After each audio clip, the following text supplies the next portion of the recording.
The journey through the cavernous, frost-choked corridors of the Ironfall Keep was supposed to be a sacred pilgrimage to a fated mate. Instead, it became the moment Celine Vantrell's entire world shattered. She kept her head bowed as she followed the heavy, echoing footsteps of her escort, her calloused hands folded quietly over the coarse linen of her simple maid's dress. The stone beneath her thin leather shoes was slick with unnatural ice. It was the middle of summer, yet the deepest levels of the royal fortress felt like the heart of a dead, frozen wasteland. Every breath she took felt like inhaling shattered glass, the sheer intensity of the Alpha's suffering leaking through the heavy stone walls to infect the very air of the keep. Captain Vance walked 2 paces ahead of her, his broad shoulders tense beneath his dark steel armor. He did not speak. The royal guard had arrived at the servants' quarters an hour ago, pulling her from the laundry basins without explanation. But the young woman did not need to be told why she was here. The claiming mark hidden beneath the high collar of her dress was throbbing with a violent, erratic pulse. It was a vicious, searing ache that mirrored the deteriorating life force of the man waiting behind the massive obsidian doors at the end of the hall. For 3 weeks, the entire kingdom had whispered about the sudden mysterious illness consuming their sovereign. The silver fever poison. It was an ancient, lethal elemental toxin designed to freeze a royal wolf from the inside out, turning their blood into liquid ice. No healer had been able to cure it. No magic had been able to slow it. And as they approached the towering doors of the royal bedchamber, the ambient temperature plummeted so drastically that Celine's breath plumed into white mist before her face. Vance paused, his armored hand resting on the heavy iron latch. He looked back at her, his expression a complicated mixture of duty and pity. The captain took in her frayed sleeves, her unpinned dark hair, and the distinct lack of noble sigils on her clothing. She was an Omega by status, a nameless servant who scrubbed the stone floors of a fortress she did not belong to. What Vance did not know, what no one in the sprawling keep knew, was that the blood of the ancient sunborn lineage ran dormant through her veins, a quiet, radiant hum that smelled faintly of summer ozone when she was cornered, a secret golden fire that had kept her hidden, silent, and alive for 20 years. He pushed the doors open. The heavy hinges groaned, releasing a blast of freezing, metallic air that smelled of damp pine and metallic blood. Celine stepped over the threshold, her spine straight despite the brutal cold, attempting to bite through her thin garments. The chamber was massive, lit only by the flickering, dying embers of a hearth that seemed entirely defeated by the frost creeping up the stone walls. In the center of the room, lying upon a massive bed of dark furs and carved iron, was the Alpha King. Calin Thornmere commanded 10,000 wolves. He was a terrifying, unmatched force of brutal authority, who had conquered the Eastern Territories before his 25th winter. But right now, he was a beast chained by unyielding agony. His massive muscular chest heaved with shallow, ragged breaths. A network of sickly, glowing silver veins spiderwebbed up his neck and across his jaw, a physical manifestation of the poison tearing through his internal organs. Celine felt a sharp, hollow gasp tear through her own lungs as the fated mate bond slammed into full alignment. The physical proximity hit her like a physical blow. The void behind her ribs, an emptiness she had carried her entire life, suddenly roared with the desperate, agonizing need to bridge the gap between them. Her dormant solar essence warmth, a magic of pure, restorative golden light, stirred deep within her core, instinctively rising to combat the freezing death consuming her other half. But as she took a hesitant step forward, Calin opened his eyes. The winter storm grey of his irises locked onto her. The sheer, overwhelming pressure of his alpha aura flooded the room, heavy and suffocating, even through the haze of his fever. He did not look at her with the relief of a dying man finding his salvation. He looked at her with the cold, assessing disdain of a king finding a rat in his sanctuary. Vance knelt immediately, bowing his head to the stone floor. Celine remained standing, her chin tilted down in a customary display of low-status respect, but she refused to let her knees buckle. She felt the heavy, scraping silence stretch between them as the sovereign forced himself to prop his broad shoulders up against the headboard. His massive arms trembled under the strain, the silver frost cracking slightly across his skin with the movement. "This is the answer." Callan's voice was a low, guttural rasp, grinding like stone against ice. The sound vibrated through the floorboards, carrying the raw, untamed fury of his suffering wolf. The high clerics scour the continent for a cure. The moon reveals a fated bond to save my life, and Vance brings me a scullery maid. The captain kept his gaze firmly fixed on the floor. The tracking spell anchored directly to her. Alpha King, the resonance is undeniable. She is the one the bond has chosen. Callan let out a bitter, exhausted sound that was half law, half growl. He dragged his winter storm eyes over Celine's small, still frame. He took in the faded grey fabric of her dress, the rough calluses on her fingers from wringing out wet linen, and the plain, unadorned leather of her shoes. His gaze was entirely devoid of warmth. The silver fever had warped his mind, amplifying his natural paranoia, and twisting the sacred, intuitive pull of the mate bond into a political suspicion. A trick of the rival courts, more likely, the king sneered, pressing a heavy hand against his burning, freezing chest. He coughed, a terrible wet sound that left a trace of glowing silver fluid on his lips. "They poison me with a forgotten toxin, then plant a weak, wolfless servant in my own halls to finish the job. You expect me to believe her touch carries the magic of the goddess?" Celine did not flinch. She did not raise her voice to defend herself. She simply absorbed the insult, letting the cold words wash over her while the golden heat of her hidden magic continued to churn beneath her skin. She had spent her entire life observing the cruelty of high-ranking wolves. She knew how arrogance functioned. Callan Thornmere was dying, terrified of his own vulnerability, and he was projecting that fear onto the lowest status target in the room. He was a monster in pain, thrashing against a snare, but his pain did not excuse his cruelty. "Leave us," Callan commanded, waving a dismissive, heavy hand toward the door. Vance hesitated, glancing at the fragile-looking woman standing alone in the freezing chamber. "Alpha King, the fever is reaching your heart. If she is not truly your mate, the proximity of an unbonded wolf might accelerate the shock." "I said get out, Vance." The Alpha's voice dropped into a terrifying absolute command that left no room for defiance. The captain rose, offered a swift salute, and retreated. The heavy obsidian doors slammed shut with a definitive, ringing thud, sealing Celine inside the frozen tomb of a room.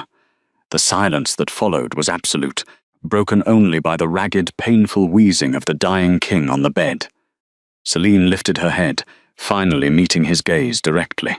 She saw the deep, bruised exhaustion beneath his eyes, the violent shivering of his massive frame, and the absolute desperation he was trying to hide behind a mask of royal disdain. On a small, intricately carved iron table beside his bed rested a velvet cushion. Atop it sat the Lunar Alliance ring, a heavy band of silver adorned with a raw, uncut moonstone. It was the traditional claiming token of the Thornmere line, meant to be given freely to a respected, honored queen. Callan followed her gaze to the ring, his lips curling into a bitter sneer. "Do not look at it," he growled, his chest heaving as another wave of the silver toxin ripped through his veins. He gripped the edge of the iron headboard, the metal groaning under his unnatural strength. "You are not a queen. You are a last resort. A desperate gamble thrown at me by a silent goddess." Celine kept her hands folded in front of her. The claiming mark on her collarbone was burning so fiercely she felt physically nauseous, a somatic alarm screaming at her to close the distance, to merge her warmth with his freezing core. But she held her ground, but she would not rush to a man who treated her very existence as an insult. "I did not ask to be brought here. Alpha King," she said quietly. Her voice was steady, smooth, and completely devoid of the trembling fear he clearly expected. Callan's eyes narrowed. The lack of submission in her tone irritated his beast, sending a low, dangerous rumble, echoing through the frozen chamber. He pushed himself forward, his massive body straining against the invisible chains of the fever. "You have until sunrise," he demanded, his gaze dropping to trace the simple, unadorned line of her collar. He pointed a trembling, frost-veined finger toward the heavy stone balcony doors on the far side of the room. "Prove to me that your touch can quiet my beast. Prove that you hold the cure to this poison. If the sun breaks over those mountains and the fever remains, I will have you stripped of your pack standing and thrown through the border gates." The arrogance of the ultimatum hung in the freezing air. He was treating the most sacred, ancient bond of their kind as a transactional trial. He was demanding that she earn her right to simply exist in his presence. Cicely looked at the Alpha King. She saw the absolute authority etched into the harsh, beautiful lines of his face. She saw a man who believed his power bought him the right to dictate the terms of destiny itself. He believed he held all the power in the room because he wore a crown and she wore a servant's rags. He didn't know that the quiet, calloused woman standing before him had already made her choice. She did not weep. She did not beg for his understanding or try to convince him of her worth. She simply unclasped her hands and took a single, deliberate step toward the bed, then another. As she moved, the ambient temperature in the room began to subtly shift. The biting, bitter frost that had settled over the stone floor seemed to recoil from the hem of her dress.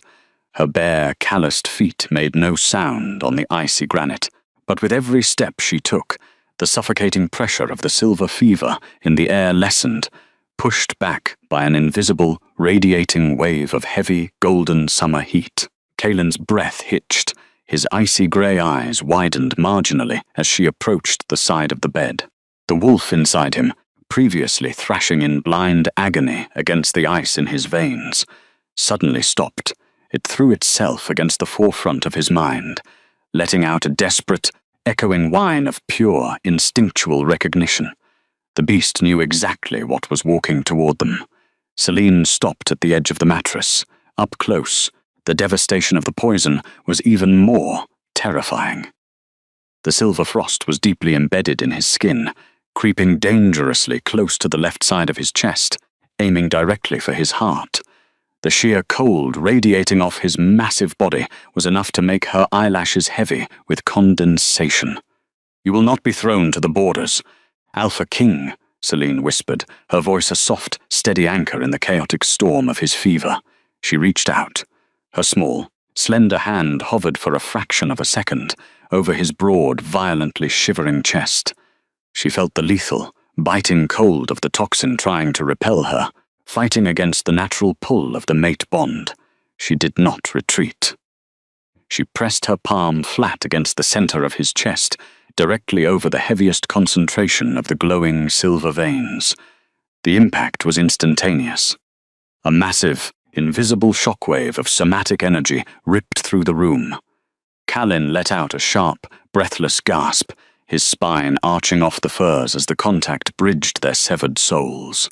The freezing liquid ice in his veins violently collided with the molten gold of her hidden solar essence warmth. Beneath her palm, a brilliant, blinding light flared to life. It was a deep, ancient amber glow that seeped through the fabric of his dark shirt, sinking directly into his flesh. For the first time in weeks, the crushing, agonizing freeze around his heart shattered. A deep, profound heat flooded his chest, wrapping around his vital organs in a protective, fiercely possessive embrace. Callan collapsed back against the pillows, his entire massive frame going entirely limp as the unrelenting pain was suddenly, miraculously severed.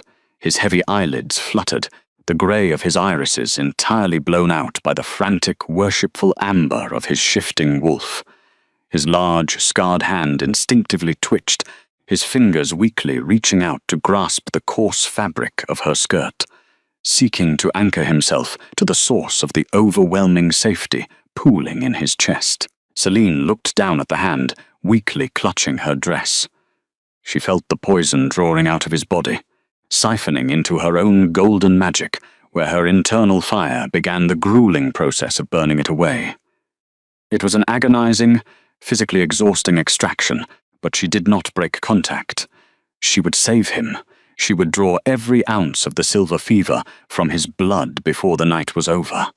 The hours bled into a grueling, silent war of elemental attrition. The grand clock in the corner of the cavernous bedchamber ticked relentlessly, echoing through the desolate silence as midnight slowly surrendered to the darkest, coldest hours of the early morning. Celine remained anchored to the side of the heavy iron bed, her knees aching fiercely against the unforgiving stone floor.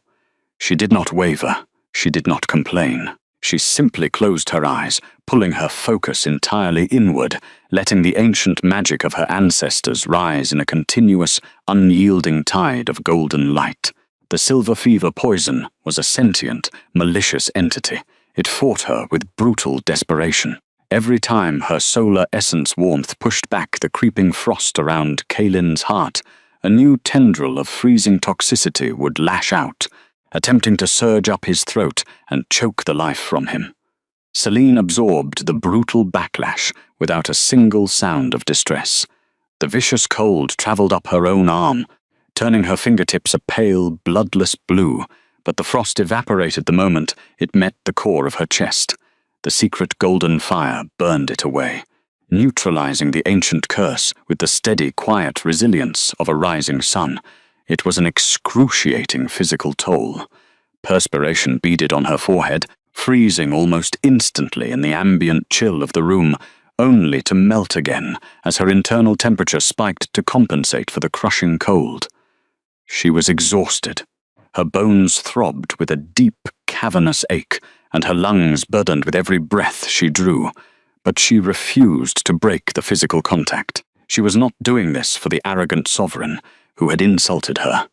She was doing this for the sacred sanctity of the fated mate bond itself. She would honor the choice of the moon, even if the man lying before her was too blinded by suspicion and paranoia to see the truth. By the time the grandfather clock struck 4 in the morning, the violent, ragged rasp of the alpha's breathing had finally smoothed into a deep, rhythmic slumber. The sickly, glowing silver veins that had spiderwebbed across his neck and jaw had entirely vanished, leaving his skin pale but flawlessly unblemished. The crushing, suffocating pressure of his alpha aura had softened dramatically, wrapping around her in a thick, heavy blanket of subconscious, fiercely possessive protection. He was completely healed.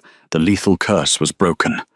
Celine let out a shaky, exhausting breath, her shoulders slumping as the golden glow beneath her palm finally faded into the dim light of the dying hearth. She tried to pull her hand away from his broad chest, but Kalin shifted in his deep sleep.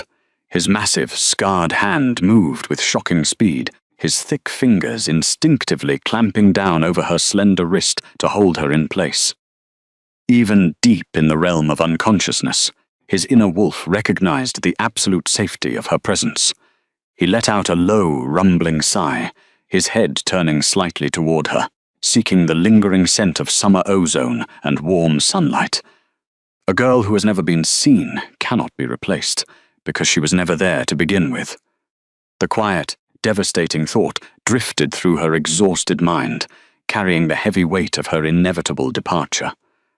With slow, painstaking care, Celine began to pry his heavy fingers loose.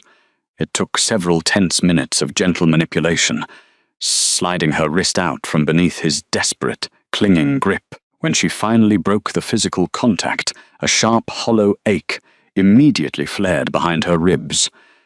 It was the claiming mark protesting the sudden physical separation. She ignored the somatic pain, pressing a hand tightly over her collarbone to muffle the sensation. She stood up on trembling legs. The fire in the hearth had completely died out, leaving the massive chamber entirely swallowed by the pre-dawn shadows. Outside the heavy glass doors of the balcony, the horizon was just beginning to bruise with the faint, deep purple of impending morning. She had less than an hour before the vast castle woke. less than an hour before Captain Vance and the guards returned to check on the outcome of the king's arrogant trial. Celine walked over to the intricately carved iron table beside the bed. The Lunar Alliance ring sat exactly where it had been all night, its raw moonstone catching the faint, ambient starlight filtering through the glass. It was heavy, beautiful, and meant to bind a chosen queen to a legendary king. It was meant to be freely given, not used as a transactional wager. She reached out, letting her calloused fingertips brush against the cold silver band. For a single heartbeat, she felt the phantom weight of what her life could have been. A throne, a crown, the absolute protection of the most powerful male in 3 realms. But true fated mates did not demand proof of existence. True warmth did not require an ultimatum delivered under the threat of banishment. She set the ring down directly on the center of the velvet cushion, making sure it was the first thing Callan Thornmere would see when he opened his storm-hued eyes. Next to it, she carefully placed the damp, coarse linen cloth she had used to wipe the freezing sweat from his brow. It was a silent, undeniable testament. She had been here. She had proven her worth. She had saved his life, and she was walking away. Celine moved silently toward the heavy obsidian doors. Her simple leather shoes made absolutely no sound against the icy floorboards. She eased the heavy iron latch open, wincing internally as the massive hinges offered a soft, metallic groan, but the Alpha King did not stir. He remained dead to the world, wrapped safely in the protective cocoon of her lingering solar magic. The cavernous stone corridors of the Ironfall Keep were empty. Captain Vance and the elite royal guard were stationed at the far end of the outer hall, their heads bowed in exhausted, half-asleep vigilance. They were entirely focused on the external threat of rival assassins, never suspecting that the true flight was happening from within their own walls. Celine pulled her thin grey shawl tightly around her trembling shoulders, keeping her head bowed as she slipped past the shadowed alcoves like a ghost. She knew the patrol routes. She knew the blind spots. She moved with the quiet, observant strength of a woman who had spent her entire life surviving in the margins. By the time the first brilliant rays of sunlight pierced the bitter winter fog, casting long golden shadows across the towering fortress gates, Celine Vantrell was already a mile away. She walked down the narrow, treacherous cliff path toward the southern borders, her breath plumbing into white mist in the freezing morning air. The road toward the remote woodland village of Brindlewood was incredibly long. The cold numbed her skin, her fingers and her face, but it could not touch the steady blazing fire of independence spreading through her chest. The somatic pull of the mate bond stretched and screamed with every mile she put between them. Her claiming mark burned, a constant, agonizing physical reminder of the king waking up to a healed body and an entirely empty room. She knew he would realize the truth. She knew the Alpha King would eventually discover what he had blindly thrown away, and he would come looking for what was his. But she did not complain. She did not look back. She simply pulled her shawl tighter against the biting wind and kept walking into the sunrise. She would give the Alpha King his life back, but she would not give him her soul. The eastern forest swallowed her whole, an endless expanse of towering, frost-choked pines that stood like silent sentinels against the breaking dawn. The biting winter wind whipped through the barren, snow-laden branches, tearing at the thin grey fabric of her shawl and chilling her to the bone. Yet, the environmental cold was entirely secondary to the violent elemental war raging fiercely beneath her skin. Celine Vantrell stumbled over a thick ice-slicked root, her calloused hands flying out to catch herself against the rough bark of a massive tree. A sharp, ragged gasp tore from her throat as a wave of paralyzing, icy agony ripped through her veins. She had done what was necessary. Celine had silently used her rare sunborn fire magic to draw the burning silver poison out of Callan Thornmere's chest, filtering the lethal curse through her own body to save his life. She had endured the agonizing physical strain for hours in the dark, soothing his thrashing beast with her restorative warmth, until the crushing fever finally broke. But the malicious, ancient toxin had not simply evaporated into the ambient air of the royal bedchamber. It had latched onto her. Now, miles away from the iron gates of the keep, the stolen curse was demanding its toll. The silver frost began to crystallize rapidly along her forearms. It formed a deadly, glowing network of venom that pulsed beneath her pale skin, trying desperately to reach her heart, just as it had tried to kill the sovereign. Every beat of her pulse pushed the freezing liquid ice deeper into her system, threatening to paralyze her muscles and lock her lungs. The physical strain was excruciating, pulling the absolute last reserves of her strength, yet she refused to let out a cry of defeat. She sank to her knees in the deep snowdrift at the base of the pine tree, curling her small frame inward to protect her vital organs from the invading chill. The claiming mark on her collarbone throbbed with a heavy, rhythmic pulse. It was a vicious, phantom tether connecting her directly to the man she had just abandoned. Through the ancient sacred bond, the young woman could actually feel the Alpha King. She could feel the steady, powerful rhythm of his completely healed heart. She could feel the absolute, profound safety of his deep slumber, a physical peace that sharply contrasted with her own desperate struggle for survival. He was resting comfortably in a luxurious, warm bed of dark furs, his life fully restored and his breathing steady, while the mate who had absorbed his death was currently freezing alone in the unforgiving, shadowed wilderness. She could not keep walking. Her vision blurred at the edges, the white snow fading into a dark, tunnel-like grey as the toxin reached her shoulder. But Celine did not panic.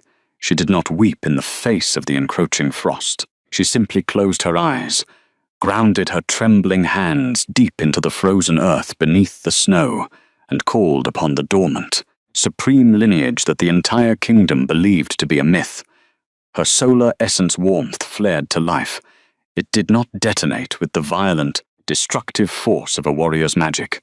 Instead, it manifested as a deep, resonant, heavy summer heat that smelled intensely of ozone and sun-baked earth. The golden light bloomed deep within her core, flooding outward to fiercely engage the invasive silver ice. She did not fight the poison with frantic desperation. She fought it with absolute, unyielding endurance.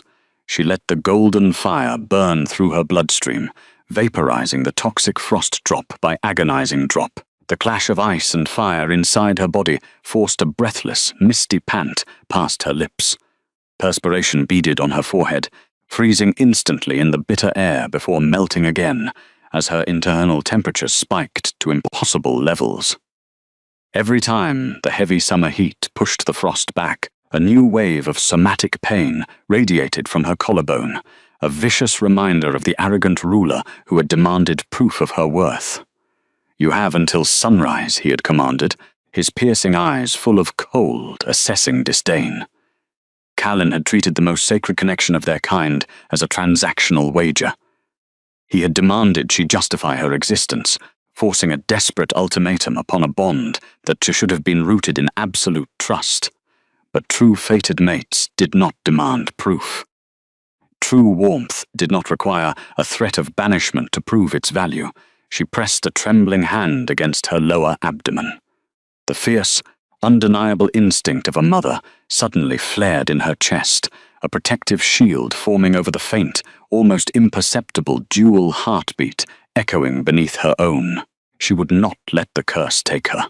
She vanished like smoke through a crack in the world, and she took the child with her.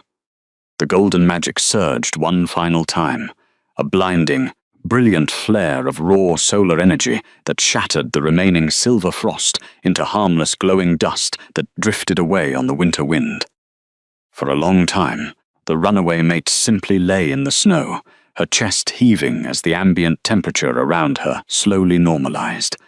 The heavy golden heat receded into a quiet, comforting hum beneath her ribs, leaving her utterly exhausted but entirely free of the poison.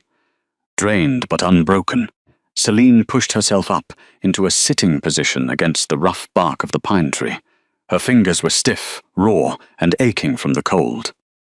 With slow, deliberate movements, she pulled her small, coarse bundle into her lap, her trembling fingers untying the rough twine. Exhausted but proud, she took stock of the meager belongings she had managed to bring with her. The rough fabric contained nothing but a spare linen shift, a small pouch of dried medicinal herbs she had carefully gathered, and a crust of hard, stale bread. It was the entirety of her worldly possessions, a stark, pathetic contrast to the sprawling, opulent wealth of the Thornmere dynasty she had just walked away from. Yet, as she tied the rough twine securing the fabric once more, the bundle felt infinitely lighter than the invisible chains she had worn inside the royal fortress. Her mind drifted back to the opulent iron table beside the sovereign's heavy bed. She pictured the lunar alliance ring sitting perfectly in the center of the velvet cushion. The heavy band of silver, adorned with a raw, unpolished moonstone, was meant to be the ultimate symbol of a queen's ascension. She had left it behind. Leaving the claiming token was a silent, undeniable rejection of his terms. When the Alpha King woke up, he would not find a terrified, wolfless servant waiting desperately for his royal approval. He would find his life miraculously restored, and the woman who saved him entirely gone. No woman lasted a night with him, they had whispered. But one woman did. One woman lasted a lifetime, and she had walked away entirely on her own terms, slipping out before the morning sun could even touch the high stone walls of the keep. She wrapped her calloused hands around the crust of hard bread, forcing herself to take a small bite. The dry, tasteless food grounded her, pulling her focus away from the lingering sting of the magical exhaustion and back to the physical reality of the forest. The cold wind bit at her cheeks, a harsh but welcome sensation that proved she was alive, free, and moving forward. She chewed slowly, her eyes tracking the shifting shadows of the pines as the sun continued its slow ascent into the winter sky. Slipping past Captain Vance, and the elite royal guards had required the meticulous, breathless precision of a ghost. The heavily armored men had been looking entirely outward, their senses highly tuned to detect rival assassins and political enemies approaching from the borderlands. They had been completely blind to the fact that the true sovereign power of the keep was walking right past their posts, hidden beneath a frayed grey shawl. She had spent 20 years keeping her head bowed, surviving invisibly in the lowest margins of the pack hierarchy. A girl who has never been seen cannot be replaced because she was never there to begin with. The mantra echoed softly in her mind, a quiet shield against the creeping, overwhelming vastness of the untamed wilderness. She swallowed the dry bread, brushing the meager crumbs from her lap. She told herself that the arrogant ruler would simply replace her. He would find the ring, scoff at her departure, and cast her memory aside like a broken, useless tool. He would undoubtedly summon a high-born noblewoman to fill the empty space beside his throne, entirely unaffected by the disappearance of a nameless maid. She was wrong, because the Alpha King had finally discovered the truth, and he was coming for what was his. The realization did not come from a sound in the forest, nor from a shift in the wind. It came from the mate bond, the steady, peaceful throb of Callan's resting heartbeat, which had been humming quietly against her collarbone for the past 3 hours, suddenly and violently stopped. Celine froze, her hand hovering midway to her bundle. The ambient silence of the eastern woods seemed to shatter. Miles away, back in the cavernous, frost-thawed bedchamber of the king's stronghold, the sovereign had opened his eyes. The somatic feedback hit her like a massive physical blow, a devastating, visceral wave of raw panic, absolute confusion, and crushing, agonizing loss pouring directly through the invisible tether. The void behind her ribs, which had been so comfortably filled by his proximity just hours ago, violently tore open, leaving a bleeding, hollow crater in its wake. She gasped, her fingers digging painfully into the snowy earth, as the sheer magnitude of his emotional collapse washed over her. Through the ancient resonance, she felt his massive, towering presence thrashing against the severed connection. His inner beast was howling in desperate, blind agony, roaring for a scent that was already fading into the distant winter air. He was searching for her. He was reaching frantically across the miles, his arrogant, unyielding pride entirely shattered by the sudden, terrifying reality of her empty space. The king was experiencing the exact agony of a severed soul, a pain far worse than the silver fever she had cured. He was feeling the exact weight of what he had casually threatened to throw away. Celine closed her eyes, absorbing the intense, suffocating shockwave of his regret. Her heart ached with a deep instinctual urge to soothe the beast's crying, to turn back and fill the hollow void that was currently tearing him apart. But she did not turn around. She did not answer the desperate, agonizing pull of the bond. She tightened the frayed grey shawl around her trembling shoulders, picked up her bundle, and forced herself to stand. The journey to the remote woodland village of Brindlewood was still incredibly long, and the snow was growing deeper with every mile. She turned her back on the invisible pull of the massive fortress, facing the dense, untamed trees ahead. She would let the Alpha King suffer the agonizing consequences of his own arrogance and his blindness.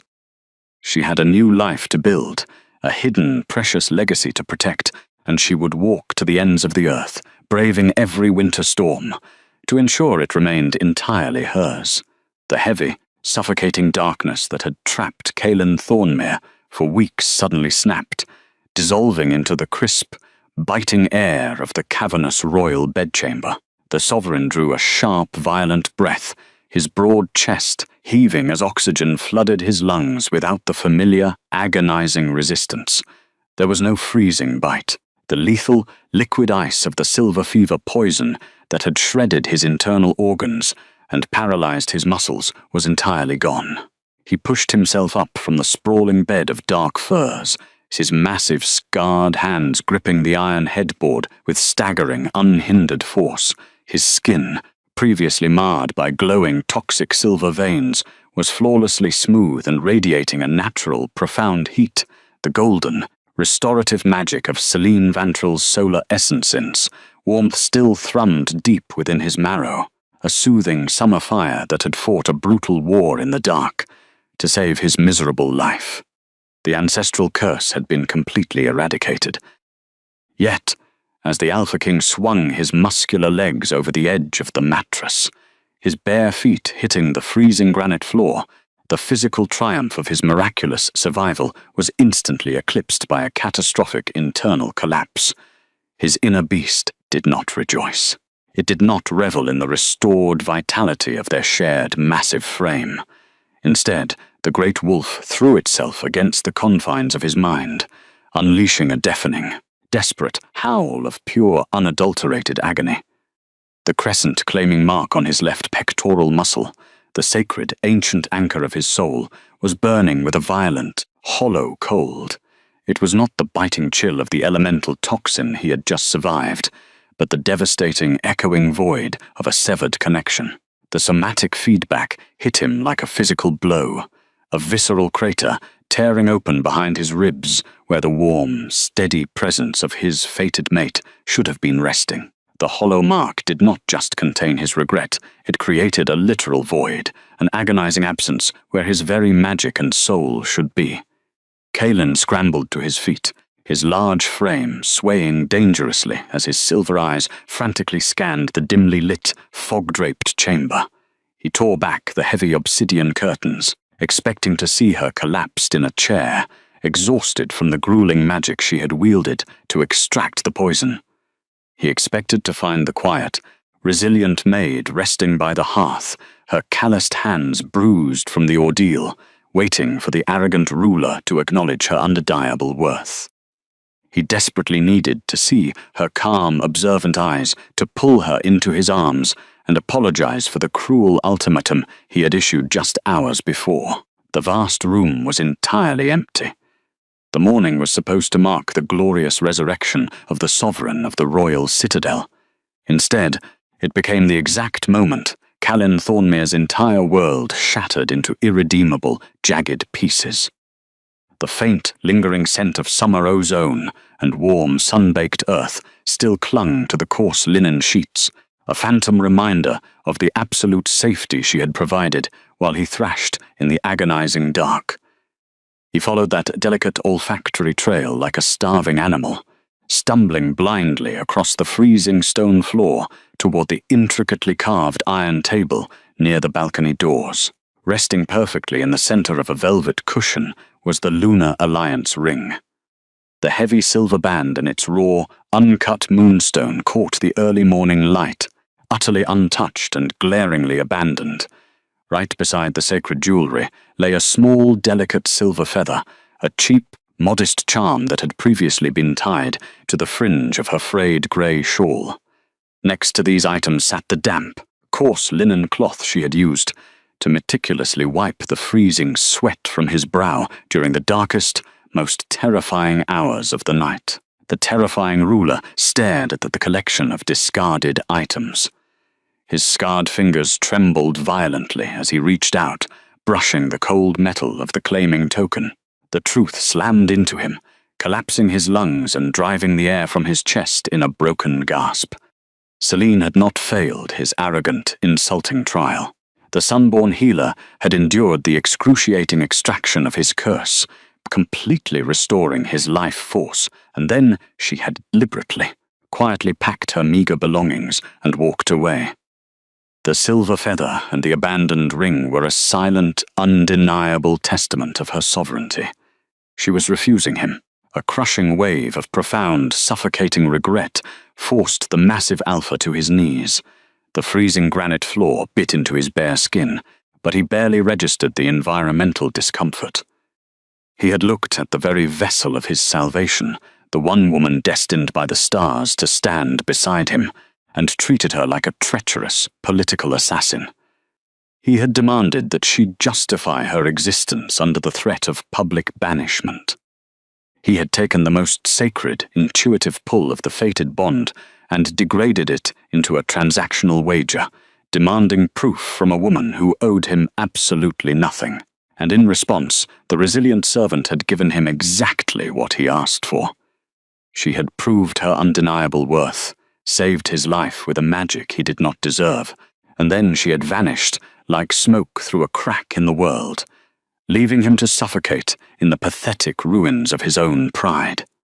Callan pressed his forehead against the edge of the iron table, his broad, heavily muscled shoulders shaking helplessly in the pale dawn light. The severed bond throbbed relentlessly, demanding the golden warmth that he had casually, blindly thrown away. He was an alpha king who commanded 10,000 lethal warriors, a conqueror who had brought entire rival kingdoms to heel. Yet he was currently weeping in the shadows of his own bedchamber, entirely broken by the quiet dignity of a woman who refused to beg. For a long, agonizing moment, the only sound in the massive room was the ragged, broken breathing of the defeated beast. He closed his eyes, pressing the cheap silver feather against his trembling lips. He silently prayed to a goddess he had ignored for years, begging the ancient powers to bring the scent of summer ozone back to his frozen halls. The heavy obsidian doors suddenly burst open, the massive iron hinges groaning loudly in protest and shattering the quiet morning. Captain Vance rushed over the threshold, his dark steel armor clanking sharply in the tense silence. The Royal Guard captain had his hand resting firmly on the hilt of his broadsword, fully expecting to find the bloated, frozen corpse of his sovereign rotting on the mattress. Instead, the seasoned warrior skidded to a violent halt, his eyes widening in absolute shock at the sight of the massive alpha kneeling on the stone floor, perfectly healthy but radiating an unstable, terrifying aura of feral despair. "Alpha King," the armored man breathed, immediately dropping into a deep, reverent bow, his hand falling away from his weapon. "The fever, it is broken. The goddess be praised. You are entirely cured." Callan did not look at the intruder. His winter storm irises remained locked on the discarded claiming token resting on the velvet cushion. When he finally spoke, his voice was a low, guttural rasp that made the frost-cracked walls vibrate with latent danger. "Where is she, Vance?" The captain swallowed hard, keeping his gaze respectfully fixed on the floorboards as the temperature in the room seemed to plummet. "The servant girl?" The perimeter guards reported seeing a woman matching her description passing through the southern border gates just before the sun broke over the mountains. "We did not stop her, my king. You commanded that if she failed the trial, she was to be exiled immediately."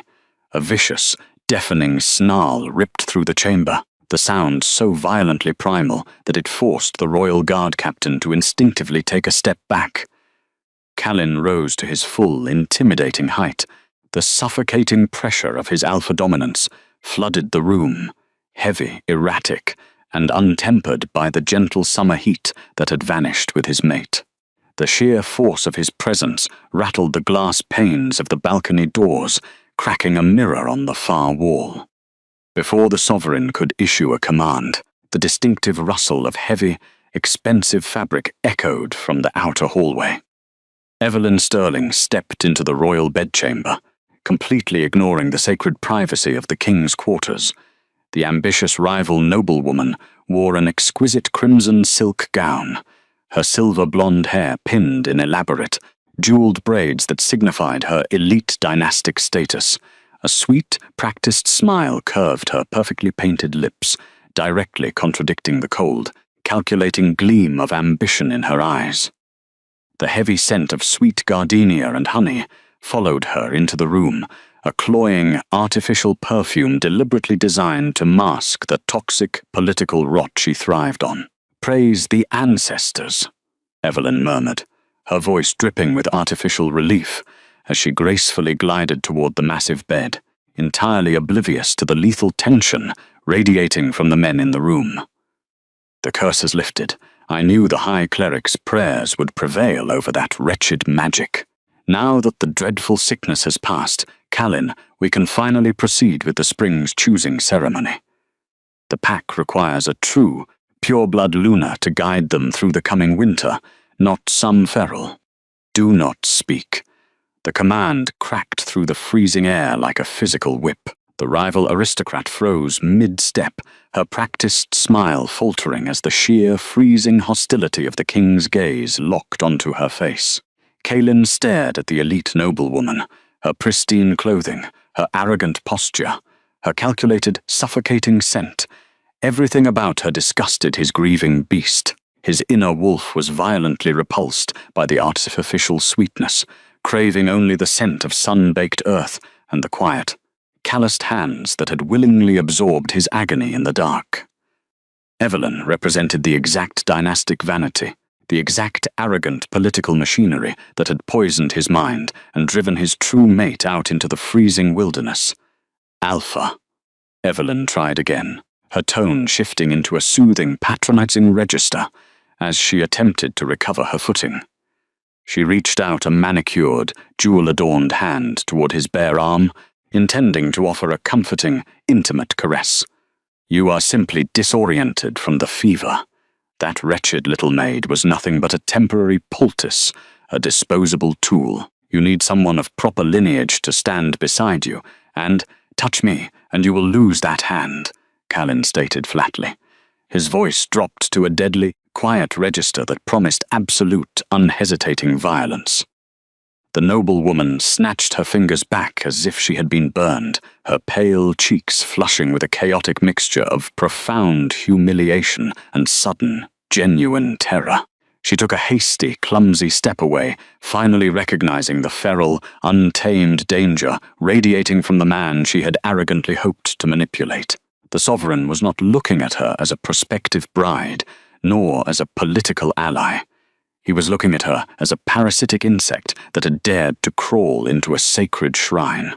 "Get out of my sight," the Alpha King growled, turning his back on her completely to address the kneeling guard. He did not wait to see if Evelyn obeyed. The total dismissal was the ultimate public humiliation for a woman who prided herself on being the center of the court's attention.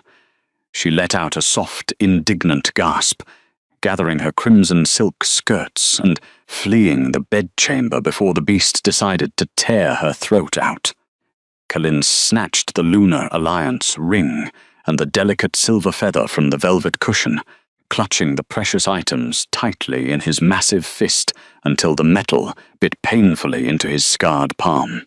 The physical agony of the severed bond continued to throb relentlessly behind his ribs, a constant, punishing reminder of his catastrophic failure. He welcomed the somatic pain. It was the only piece of Selene he had left. "Mobilize the trackers," the Sovereign ordered, his steely eyes blazing with a frantic, unyielding determination as he looked down at his captain. "Rouse every available soldier in the high castles. Wake the border hounds. I want elite patrols sweeping every road, every valley, and every dense forest in the Eastern Territories." Captain Vance looked up, visibly stunned by the sheer, unprecedented scale of the command.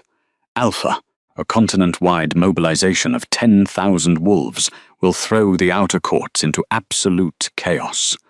The rival kingdoms will see our forces massing at the borders. They will think we are preparing for an invasion. It could trigger a massive war. Let them panic." Kalin roared, the sheer volume of his voice shattering an empty glass goblet resting on a nearby shelf.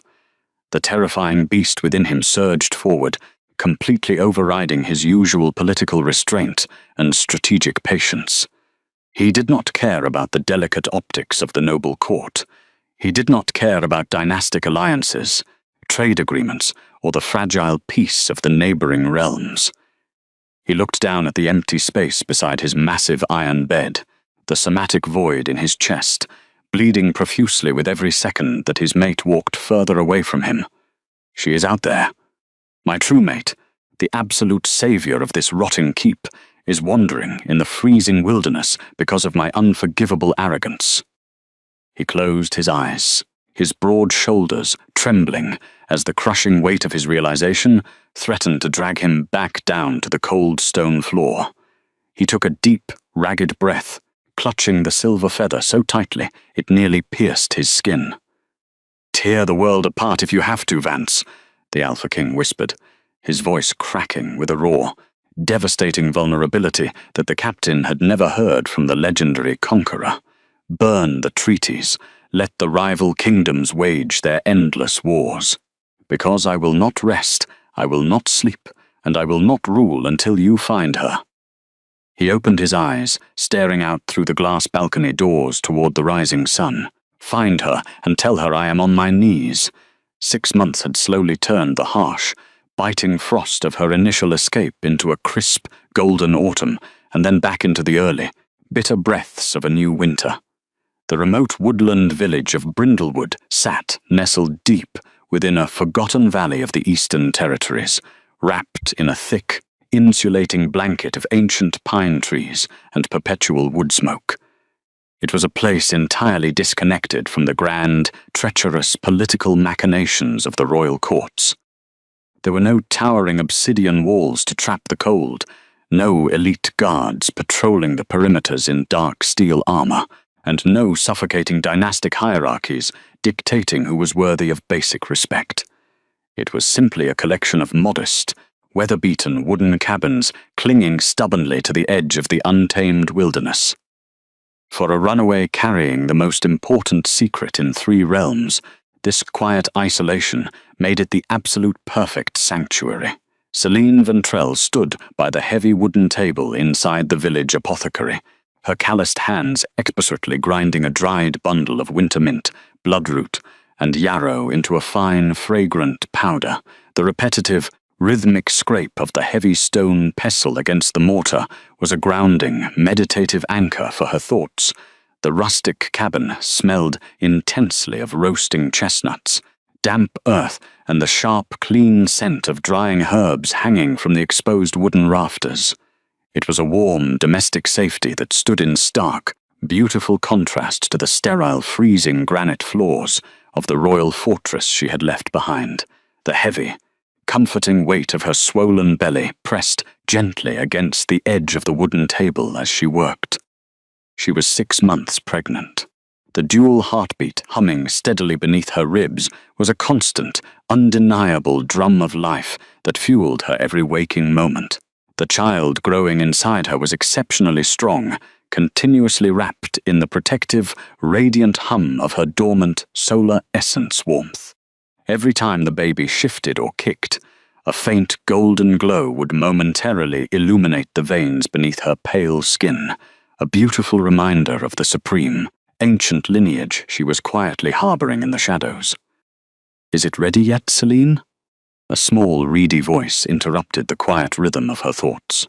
Toby Eldon sat hunched on a low wooden stool by the roaring stone hearth. The fragile village child pulled a thick, fraying wool blanket much tighter around his trembling shoulders, his pale face flushed with the lingering, miserable remnants of a deep chest cold. The harsh winter air had been exceptionally cruel to the younger children of the settlement, and Toby had always been the most vulnerable. The expectant mother offered the boy a soft, deeply reassuring smile, wiping the herbal dust from her hands onto her coarse linen apron. "Almost, little one. The herbs need to steep in the hot water just a moment longer to draw out the healing oils. Patience is the best medicine." She did not tell the shivering boy that the winter mint was merely a convenient disguise. As she poured the boiling water from the heavy iron kettle into a chipped ceramic mug, the quiet healer let a microscopic fraction of her ancient magic slip from her fingertips. The golden light dissolved instantly into the dark, steaming liquid, entirely invisible to the naked eye, but carrying the profound, heavy summer heat of her sun-born bloodline.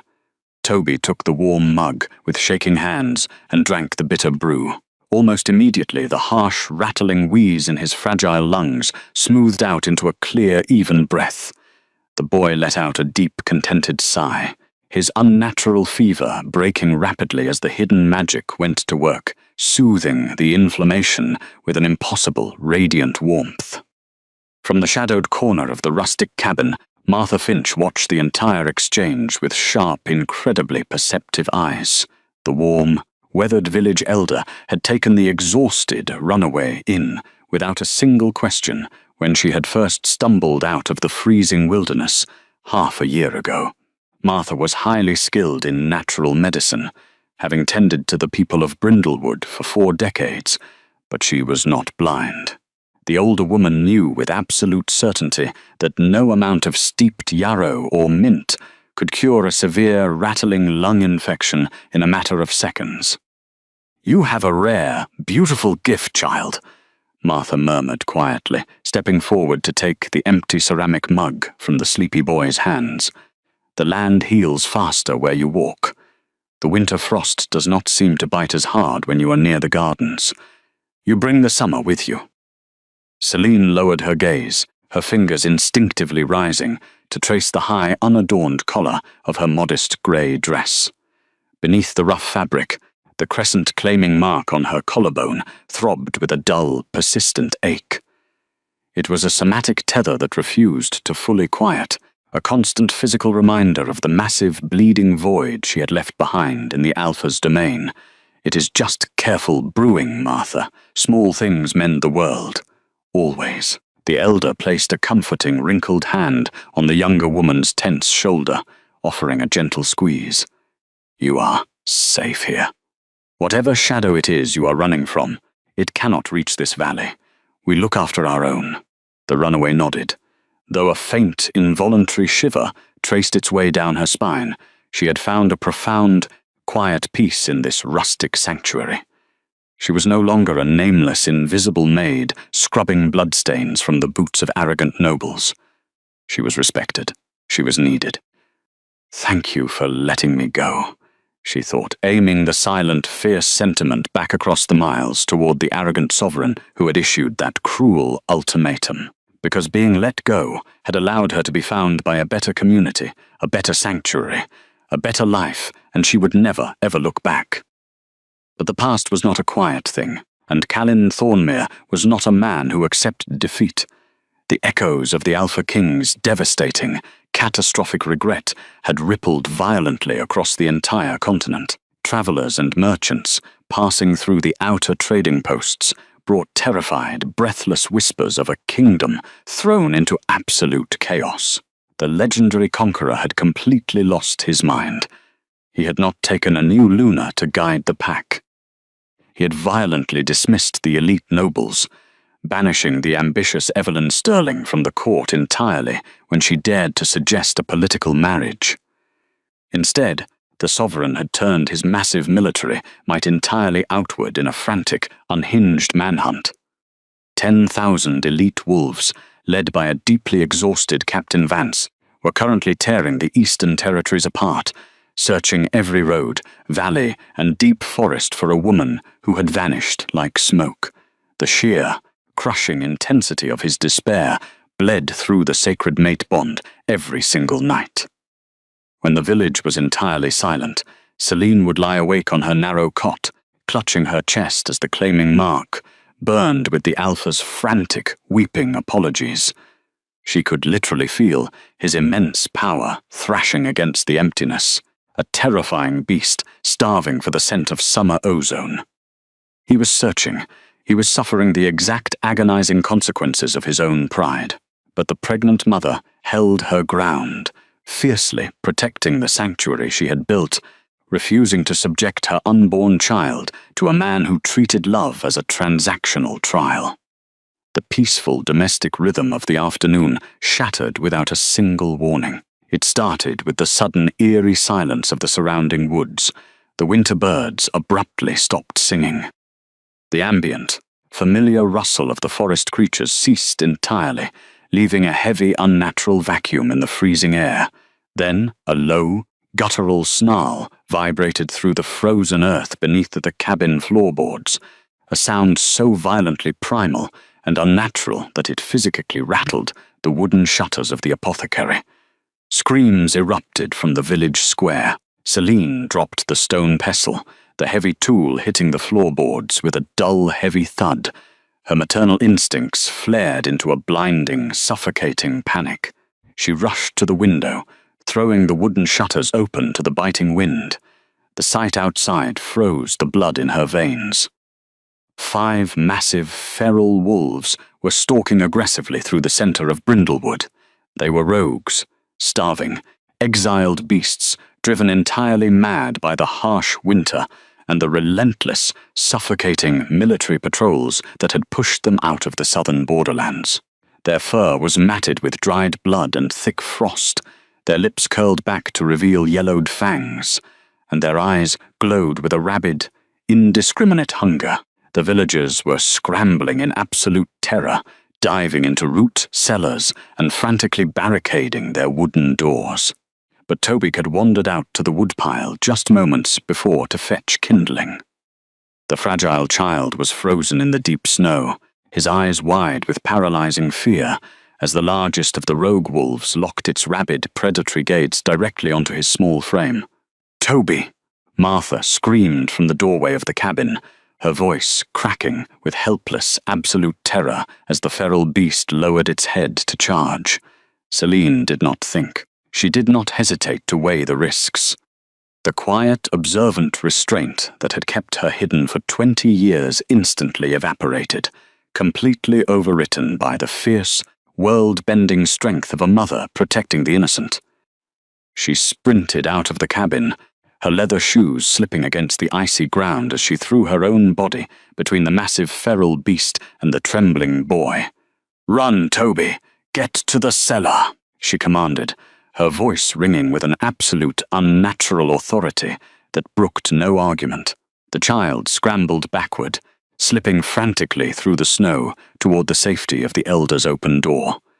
The rogue Alpha let out a deafening roar, its massive jaws snapping as it lunged forward, aiming directly for the pregnant woman standing in its path. Celine braced her feet against the frozen earth. She raised her bare hands, pulling the dormant, cosmic fire of her ancient lineage directly to the surface. She was prepared to break her cover. She was prepared to unleash the full, devastating force of her solar essence warmth, to burn the feral monster to ash right there in the snow to protect her hidden legacy and the boy she had healed. The golden light began to violently gather in her palms, heating the freezing air around her to a blistering summer temperature. But she never got the chance to strike. The tree line at the edge of the village exploded. Massive, ancient pines splintered and snapped like fragile twigs, sending a shower of wood splinters and heavy snow into the air as a colossal shadow launched itself into the clearing. It was a wolf of terrifying, unimaginable proportions. Its thick fur was the color of a starless midnight, so dark it seemed to actively swallow the ambient light around it. It moved with a brutal, blinding speed that completely defied its massive size, colliding with the rogue alpha mid-air before the feral beast could even reach her outstretched hands. The impact sounded like a thunderclap echoing through the valley. The feral beast was thrown backward, its spine snapping instantly under the crushing, overwhelming force of the newcomer. The remaining 4 rogues turned, snarling in frantic, desperate aggression, but the giant black wolf did not even pause to assess the numbers. It was a hurricane of absolute, calculated violence. Bone crunched loudly in the freezing air. Blood sprayed in bright, crimson arcs across the pristine white snow. The legendary conqueror did not fight with wild desperation. He fought with the lethal, terrifying efficiency of a sovereign defending his entire world. In less than seconds, the entire feral pack was decimated, their broken, lifeless bodies scattered across the perimeter of the village square. Silence slammed back down over Brindlewood, heavy, metallic, and utterly suffocating. The villagers, peering through the cracks of their barricaded windows, held their collective breath in sheer, unadulterated terror. They had just been saved from a pack of starving rogues, only to be confronted by a monster 10 times more lethal. The colossal black beast stood panting heavily in the center of the carnage, the sheer, crushing pressure of its alpha aura pressing the remaining oxygen out of the valley. Then, the monster slowly turned its massive, blood-spattered head. Winter storm grey eyes locked directly onto Celine. The claiming mark on her collarbone detonated. It was not the dull, hollow ache of a severed connection, nor the painful, distant sting of a desperate search. It was a blinding, molten flare of absolute, physical completion. The massive somatic void behind her ribs slammed shut with such violent, undeniable force that she actually stumbled backward, her breath leaving her lungs in a sharp, helpless gasp. Calin Thornmere had finally found her. The Alpha King was here. Celine stood completely still, staring at the towering lethal beast. Her calloused hands instinctively wrapped protectively around her swollen belly, shielding the dual heartbeat from the man who had driven her away. She expected the arrogant conqueror to surge forward, to assert his absolute royal dominance, to demand her obedience and drag his runaway mate back to the freezing halls of the Ironfall Keep by force. She expected the terrifying ruler to punish her for daring to walk out on his transactional trial all those months ago. Instead, the massive black wolf froze entirely. The winter storm eyes dropped from her pale face down to her hands, taking in the unmistakable, rounded curve of her pregnancy. The scent of her solar essence warmth, mixed with the undeniable biological reality of his own hidden air, hit the fearsome beast with the force of a falling mountain. The terrifying Alpha let out a sound that Celine would never, ever forget. It was not a low, dominant growl. It was not a roar of triumph at finally securing his prize. It was a broken, pitiful, weeping whine that tore violently from the very depths of his shattered soul. The monster did not advance with pride. It collapsed. The colossal black beast literally dropped its front legs into the blood-stained snow, its massive frame trembling uncontrollably. It dragged its heavy body forward on its belly, crawling through the freezing dirt in an act of total, unhesitating surrender until it reached the hem of her simple grey dress. The villagers watched in absolute, stunned disbelief as the most powerful, feared sovereign in 3 realms bowed his massive head, pressing his blood-matted snout gently and reverently against the toes of her cheap leather shoes. His massive shoulders shook violently as he wept against her feet. The somatic feedback pouring through the restored bond was completely overwhelming. A tidal wave of excruciating regret, profound worship, and desperate, begging relief. He was not claiming her. He was yielding entirely. He was offering his life, his throne, and his beast to the woman who had walked away in silence, silently begging for the chance to simply exist in her shadow. Because monsters do not kneel to speak to children, Celine thought, her vision suddenly blurring with unshed tears as she looked down at the trembling sovereign who was treating her as his absolute salvation. Because monsters do not search for a year. Because monsters do not look at me the way you do. The Alpha King was on his knees, just as he had promised the dawn, and the quiet, resilient healer had finally brought the most dangerous force in the world to absolute, weeping submission. The colossal black beast remained completely immobilized in the blood-stained snow of the village square, its heavily muscled shoulders trembling uncontrollably as it wept against Celine Vantrell's simple leather shoes. For an agonizing eternity, the only sound in the remote valley of Brindlewood was the ragged breathing of a monster who had finally found its missing soul. The villagers remained frozen behind their barricaded doors, utterly terrified of the legendary conqueror, who had just slaughtered a feral pack in seconds. But the runaway mate did not flinch. She simply looked down at the creature who had torn 3 kingdoms apart just to crawl through the freezing dirt at her feet. The dense alpha aura that usually heralded his absolute political dominance suddenly fractured. It collapsed inward as the beast began to surrender its physical form right there in the winter clearing. A visceral symphony of shifting muscle echoed through the freezing air, a brutal transformation driven by pure, desperate grief. The starry midnight fur melted away into the pale, frost-bitten skin of the sovereign.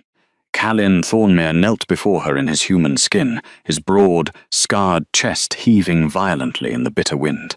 Unarmed and stripped of his royal armor, he wore only the torn remnants of dark trousers. The terrifying ruler of the ancient keep looked nothing like the arrogant king who had issued a cruel ultimatum from a bed of opulent furs. He looked like a starving beggar drowning in an ocean of his own regret. The claiming mark on the pregnant healer's collarbone burned with a ferocious, molten heat. The somatic feedback of the fated bond was completely overwhelming, a tidal wave of excruciating remorse and profound worship, pouring directly through the invisible tether.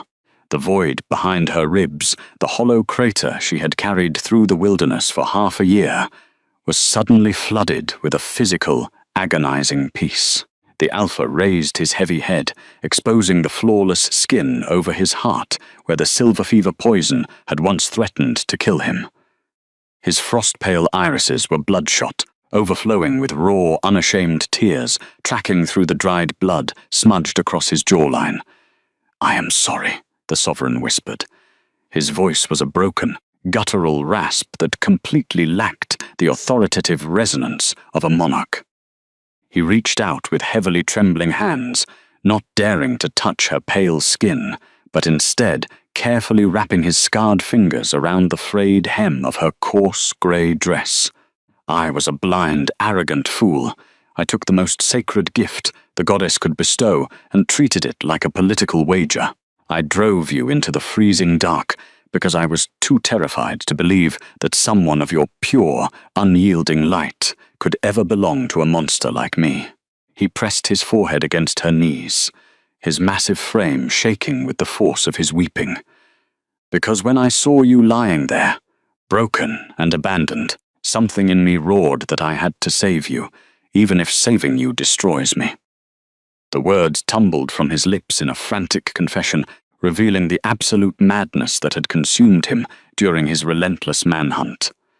Celine looked down at the broken man gripping her skirts. The sheer, physicalized agony radiating from him through the mate bond was absolute proof of his changed heart. The arrogance was entirely eradicated, burned away by the devastating consequences of his own pride. She rested a calloused hand over her swollen belly, feeling the dual heartbeat of their hidden air fluttering warmly against her palm. The child was reacting to the profound summer heat of its father's proximity, a biological recognition that transcended the bitter history between their parents. But she did not immediately fall to her knees to comfort him. She did not brush away his tears with empty, instant forgiveness. The quiet, observant woman took a single, deliberate step back, forcing his grasping hands to fall empty into the snow.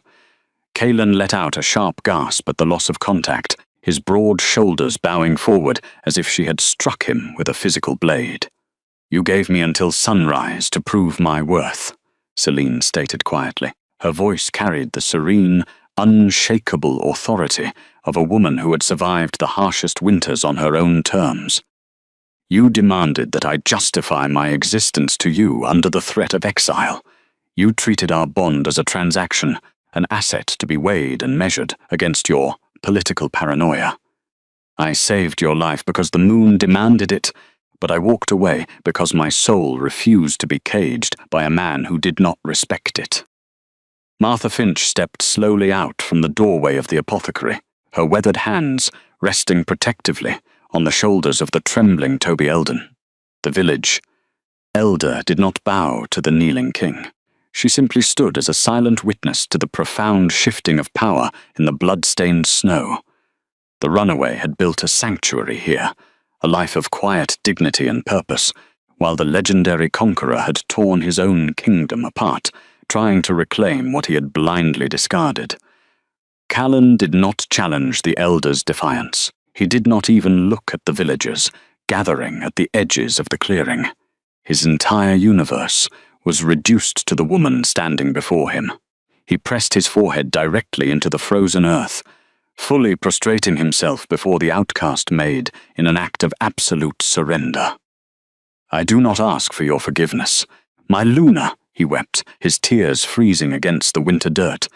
"I do not deserve the warmth you gave me in the dark, but I am begging you to let me spend the rest of my miserable life earning the right to simply stand in your shadow.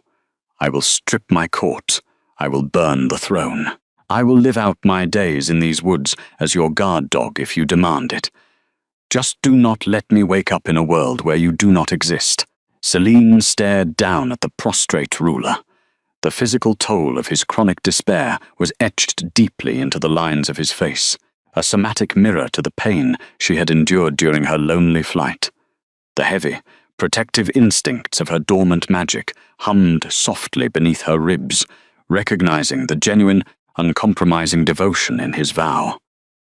"I will not return to the Ironfall Keep as a maid," she told him, her tone echoing with the dormant cosmic power of her sun-born ancestors.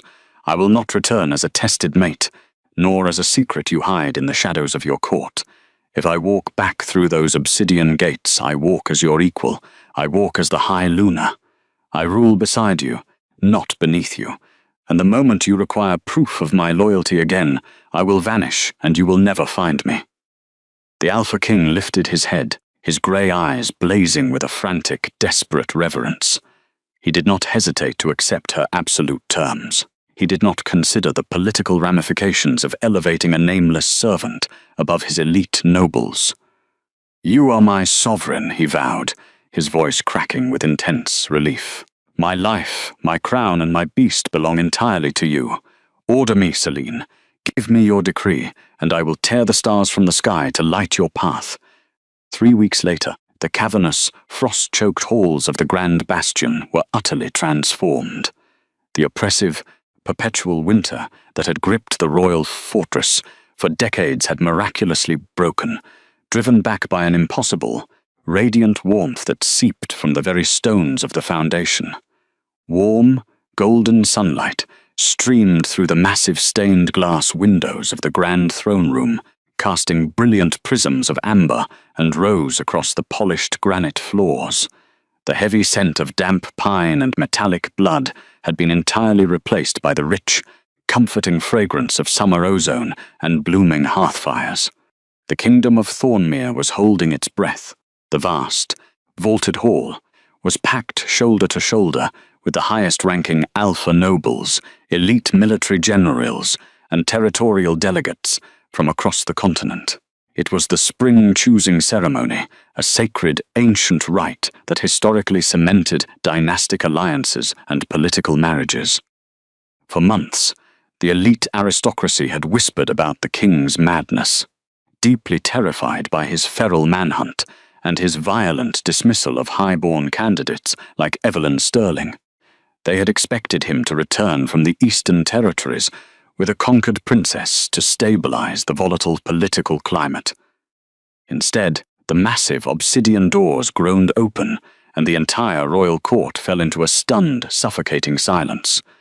Celine Vantrell did not walk a step behind her mate. She walked perfectly beside him. She was no longer dressed in the coarse, frayed linen of a scullery maid, nor did she keep her chin bowed in quiet submission. She wore an exquisite gown of deep, midnight blue velvet that flowed over the undeniable, prominent curve of her pregnancy. The heavy fabric was embroidered with intricate, glowing golden threads that mirrored the ancient celestial runes of the sun-born lineage. Her dark hair was left unbound, cascading down her back like a waterfall of shadows, and her posture radiated an absolute, quiet, terrifying sovereignty. Callan Thornmere walked at her side, his massive, heavily muscled frame adorned in his formal dark steel armor and royal crimson mantle. But the terrifying alpha was not projecting his usual, suffocating aura of brutal dominance over the room. His striking grey eyes were entirely soft, locked onto the woman beside him, with a level of profound, unguarded worship that left his seasoned military generals completely speechless. He was actively shielding her with his massive body, projecting a heavy, protective warmth that dared any wolf in the room to look at her with anything less than absolute reverence. Captain Vance stood near the dais, his stern face registering a flicker of awe at the sight of the outcast returning as a true queen. As they reached the elevated stone dais, where the two massive thrones of carved obsidian sat, the whispering among the aristocratic families finally broke into a low, frantic murmur, a low-status Omega, a nameless servant. The arrogant nobles recognized the woman who used to scrub the bloodstains from the fortress floors. They exchanged horrified, indignant glances, unable to comprehend how a disposable tool had been elevated to the most powerful position in the realm. Kalin ignored their arrogant whispers. He stepped up to the edge of the dais and turned to face the thousands of elite wolves gathered in the hall.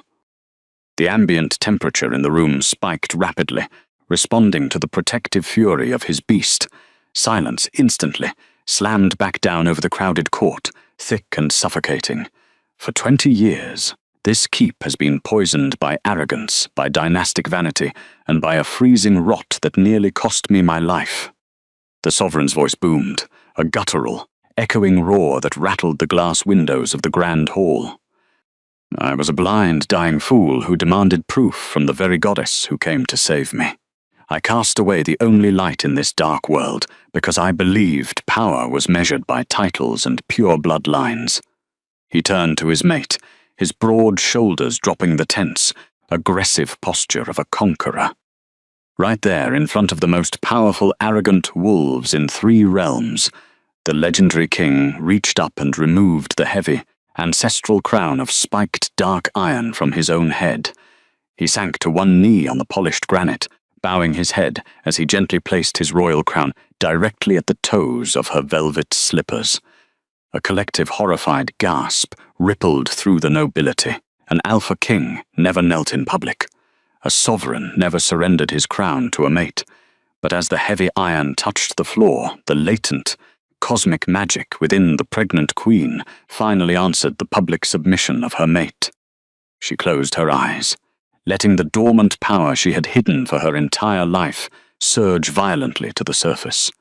The hollow mark doesn't just contain your power, It creates a void, an absence where your magic should be. But there was no void left. The crescent-claiming mark on her collarbone pulsed with a perfect molten heat, entirely filled by the absolute, unshakable devotion of the man kneeling at her feet. Her solar essence warmth detonated. It was not a subtle, healing hum, but a blinding, supreme shockwave of radiant, liquid gold that exploded outward from her core. The intense, beautiful summer fire washed over the entire throne room, melting the remaining frost from the stone pillars in a matter of seconds. The raw elemental energy was so profound that dormant, dead vines carved into the ancient masonry physically sprouted vibrant green leaves. The golden light enveloped her, weaving a brilliant, crackling crown of pure solar energy directly above her brow. The undeniable, supreme aura of the ancient sun-born lineage pressed down on the court with a force 10 times heavier than any alpha's dominance. The elite nobles, the sneering aristocrats, and the hardened military generals did not just bow. The sheer overwhelming pressure of her divine magic forced every single wolf in the grand hall to their knees. The entire kingdom of Thornmere dropped to the floor, instantly humbled by the blinding, unquestionable sovereignty of the woman they had once treated as invisible. Several years later, the thawing of the Northern Territories was complete. The people would recount for generations that the true salvation of their world was not brought by the spring sun, nor by the brutal edge of a conqueror's sword. It was brought by a quiet, resilient queen who refused to be broken, and a terrifying monster who finally learned how to yield. With the massive fortress fully mended, and their silver-haired twins playing safely in the blooming royal gardens, Salisen stood on the high balcony, wrapped in the warm, protective arms of her mate. She leaned back against his broad chest, feeling the steady, healthy rhythm of his heart beneath her claiming mark, entirely at peace. Because the biggest forces can only break the world, but small, silent acts of love can mend it. Always.